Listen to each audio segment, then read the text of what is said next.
संविधान को मानने वाले लोग हैं। हमें ये एजिटेशन, ये प्रोटेस्ट बिल्कुल पीसफुल तरीके से, जैसे कि बाबा साहेब अम्बेडकर अपनी लड़ाई लड़ते थे, उसी तरीके से हमें ये लड़ाई लड़नी है। पीसफुल तरीके से अपनी मुहिम को आगे बढ़ाना है। और आपने आज दिन तक देखा, जो भी सरकार ने बेईमानी और डकैती करी, हमारी हिम्मत नहीं डकैती कर सके, हमारी हिम्मत को चोरी नहीं कर सके।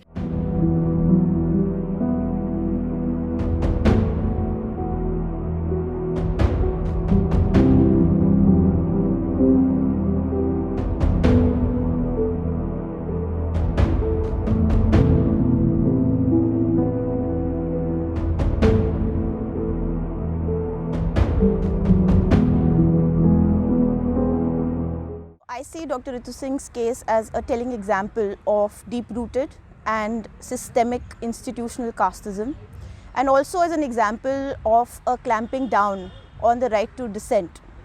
Now, this issue is very layered. You cannot look at it in isolation. There are multiple issues at play. For example, there's the issue of being an ad hoc professor, and more ad hoc professors are now in various institutions being abruptly and suddenly removed from their posts. There's also the allegation that she's been discriminated against on the basis of her caste. There's also the fact that she's a woman, she's a vocal woman, she's a critique of the current government regime, and also that she's been protesting peacefully. मैं किसी से नहीं डरती, ना मैं हिम्मत हारने वालों में से हूँ, लेकिन सिर्फ और सिर्फ मैं अपने समाज से, मुझे शायद ये करना चाहिए नहीं करना चाहिए मुझे नहीं पता। पीछे पुलिस हंस रही है, पीछे पुलिस की जो बिना यूनिफॉर्म के लोग हैं वो हंस रहे हैं, वो वीडियो बना रहे हैं, लेकिन मैं आपके आगे आज लिटरली भीख मांगती हूँ अपने समाज से। 131 बोला मुझे ये नहीं करना, जो पार्लियामेंट में, लेकिन मैं आज सच में अपने सिर्फ और सिर्फ समाज से भीख मांगती हूँ कि हम अपने बच्चों का साथ नहीं देते, इसलिए हमारा ये हाल है।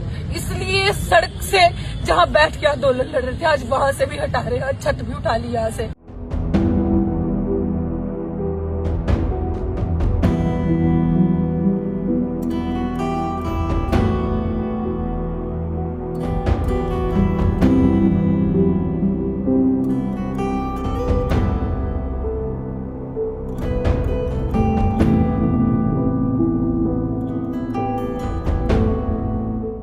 Dr. Ritu Singh, the moment she raised allegations against the principal, it was said that she was not a competent teacher. There were students complaining. In fact, the principal came out with a letter allegedly signed by 35 students saying that her pedagogy was not appropriate and she was not a good teacher.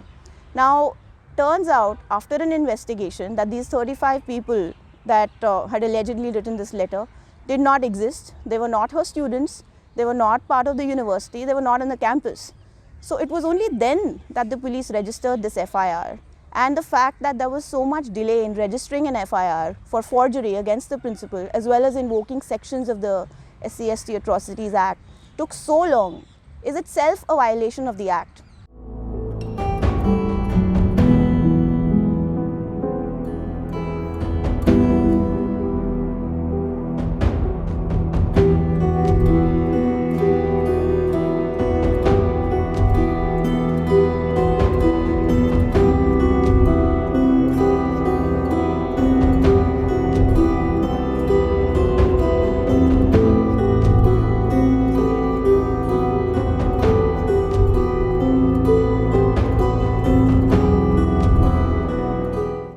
Now, if you look at the statistics, on average, a trial concerning an SC/ST atrocities case takes about 5 years.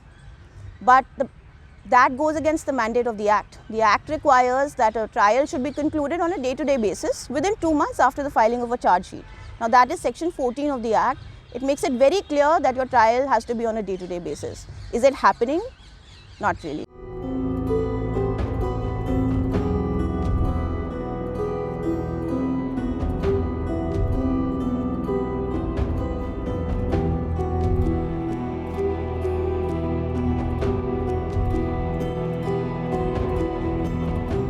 It had been a peaceful protest. There was no reason to come and ransack that place. But on 9th of January, Dr. Ritu Singh was arrested. She was detained. All her documents were taken away when she was not present at the site, and she was detained for over 7 hours.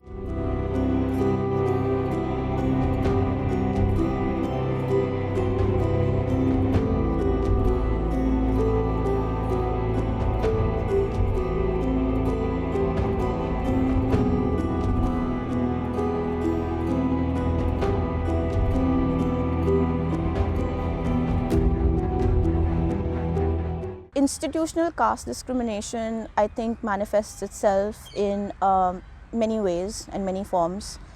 It's in many cases very blatant. For example, a teacher will ask a student to clean a toilet, or they will make sure that they're excluded from certain projects or have them sit in a different place. But there are also more insidious forms of caste discrimination that you can't really point a finger to it, but it's there.